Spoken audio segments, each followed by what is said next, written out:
Hai, selamat datang di video kami. Kami dari kelompok 2 akan membuat video mengenai safety hazard terkait perancangan bejana bertekanan dalam dan bertekanan luar. Sebelum melanjut ke materi, perkenalkan anggota kelompok kami. Yang pertama, Rahman Yarnolita Huta Galung dengan NPM 19001. Yang kedua, Siti Robiatu Zahrotunuhuf dengan NPM 19002.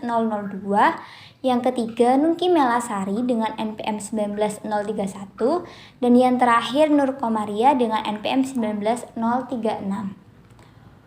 Untuk materi yang pertama akan disampaikan oleh rekan saya. Di sini kami akan membahas tentang pengertian dan dasar hukum dari bejana bertekanan.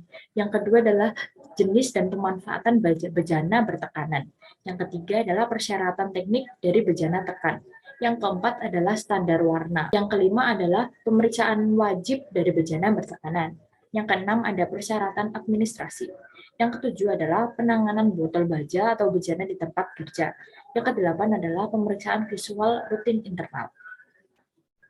Nah, di sini yang pertama adalah dasar hukum dari Kesehatan dan Keselamatan Kerja atau K3 Bejana dimuat dalam yang pertama di Undang-Undang Republik Indonesia Nomor 1 Tahun 1970. Yang kedua adalah Peraturan Menteri Ketenagakerjaan Republik Indonesia Nomor 2 Tahun 1982. Yang ketiga adalah Peraturan Menteri Ketenagakerjaan Republik Indonesia Nomor 37 Tahun 2016. Nah, bejana tekanan sendiri menurut pasal 1 Permenaker Republik Indonesia nomor 37 tahun 2016 adalah bejana selain pesawat uap yang di dalamnya terdapat tekanan dan dipakai untuk menampung gas, udara, campuran gas atau campuran udara, baik digempa menjadi cair dalam keadaan larut maupun beku. Nah, yang selanjutnya jenis dan pemanfaatan bejana bertekanan akan dijelaskan oleh rekan saya. Untuk materi yang selanjutnya yaitu jenis dan pemanfaatan bejana bertekanan. Menurut pasal 5 Permenaker RI nomor 37 tahun 2016, bejana tekanan meliputi bejana penyimpanan gas atau campuran gas, bejana penyimpanan bahan bakar gas yang digunakan sebagai bahan bakar untuk kendaraan, bejana transport yang digunakan untuk penyimpanan atau pengangkutan, bejana proses, dan pesawat pendingin. Pemanfaatan bejana bertekanan adalah digunakan untuk menggabungkan antara tekanan tinggi dan suhu tinggi fluida yang mudah terbakar atau material dengan tingkat radioaktif tinggi. Bejana tekan merupakan salah satu alat industri yang penting khususnya untuk industri kimia dan pembangkit listrik seperti pembangkit listrik tenaga nuklir. Selanjutnya yaitu pewarnaan dan pelabelan bejana bertekanan gas. Untuk klasifikasi warna berdasarkan potensi bejana yang dimiliki, untuk jenis gas inert dengan warna bahu bejana hijau, oxidizing dengan warna bahu bejana biru, flammable dengan warna merah, dan toxic or corrosive dengan warna kuning.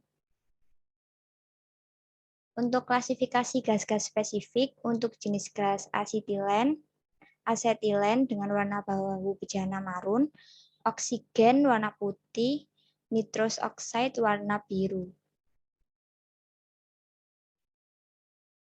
Kemudian klasifikasi gas-gas inert untuk pemakaian jenis industri dan media, argon berwarna hijau gelap, nitrogen berwarna hitam, karbon dioksida berwarna abu-abu, helium berwarna coklat.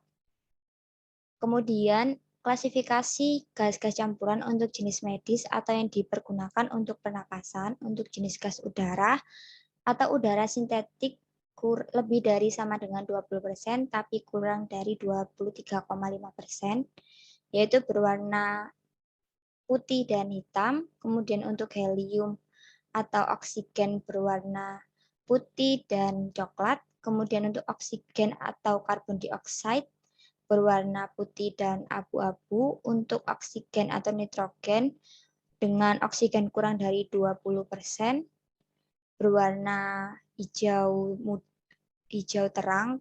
Kemudian untuk oksigen atau nitrogen dengan oksigen kurang dari 23,5% dengan warna biru terang. Untuk paparan selanjutnya akan dilanjutkan oleh rekan saya. Selanjutnya adalah klasifikasi gas-gas industri dan gas campuran. Yang pertama untuk jenis gas udara atau udara sintetik O2 kurang dari 23,5%, warna pada bau bejana adalah hijau. Kemudian amonia berwarna kuning, klorin berwarna kuning, hidrogen berwarna merah, kripton berwarna hijau muda, metan berwarna merah, argon atau karbon dioksida berwarna hijau muda. Selanjutnya ada pelabelan bejana penyimpanan gas. Bentuk dan ukuran label dapat disesuaikan dengan dimensi dari bejana penyimpanan gas itu sendiri untuk ditampilkan pada bagian bau bejana penyimpanan gas. Informasi berikut diperlukan dalam label. Yang pertama, piktogram yang menampilkan potensi bahaya utama dan potensi bahaya tambahnya. Yang kedua, nomor UN. Yang ketiga, nama gas dan sifat gas. Yang keempat, nama gas huruf besar. Yang kelima, keterangan potensi bahaya. Yang keenam, keterangan dimensi dan tekanan tabung. Yang ketujuh, standar yang dipakai. Dan yang terakhir, nama perusahaan pembuat tabung. Next. Selanjutnya adalah pemeriksaan wajib bejana bertekanan. Yang pertama, pemeriksaan pada fabrikasi. Proses checking ini mencakup pengukuran material, bagian-bagiannya, bentuk, dan ukuran disesuaikan dengan subdrawing. Yang kedua, pemeriksaan pertama. Pada pemeriksaan ini wajib dilaksanakan sesuai standar pemeriksaan yang berlaku.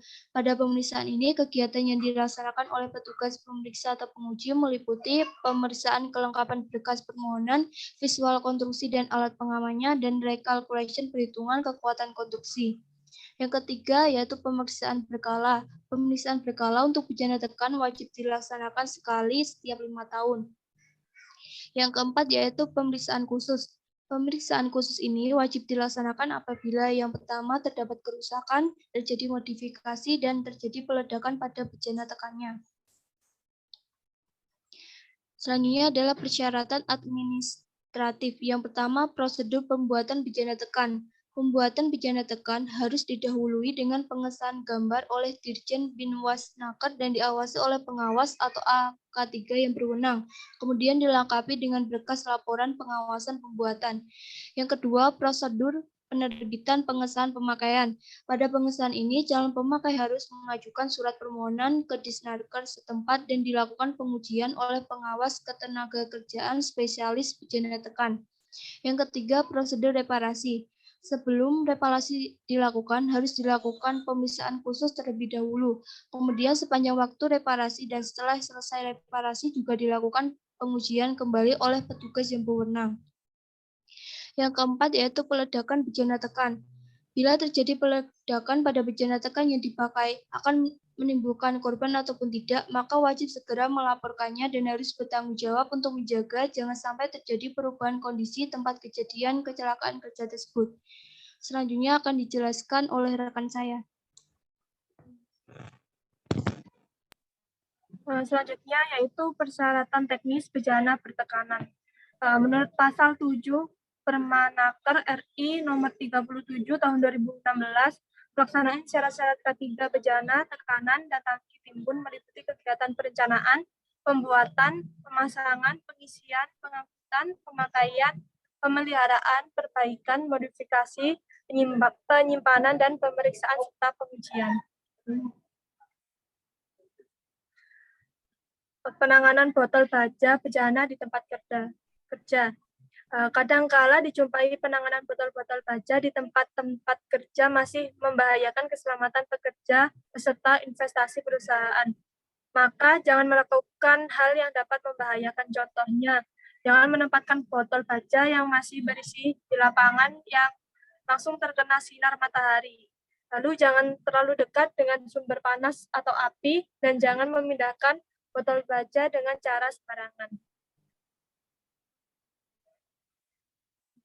Pemeriksaan visual rutin internal.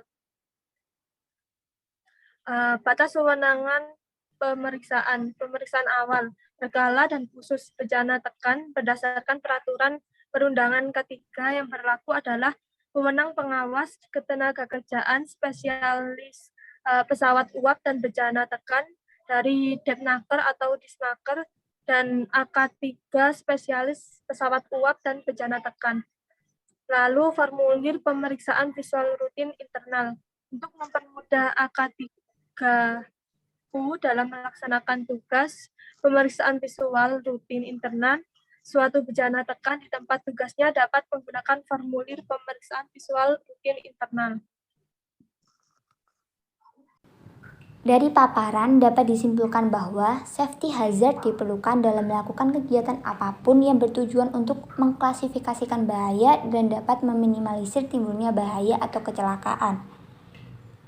Harapan kami, apa yang kami sampaikan dapat dipahami dan diterima oleh teman-teman, sekaligus kami juga berterima kasih kepada teman-teman yang sudah menonton video kami sampai akhir. See you!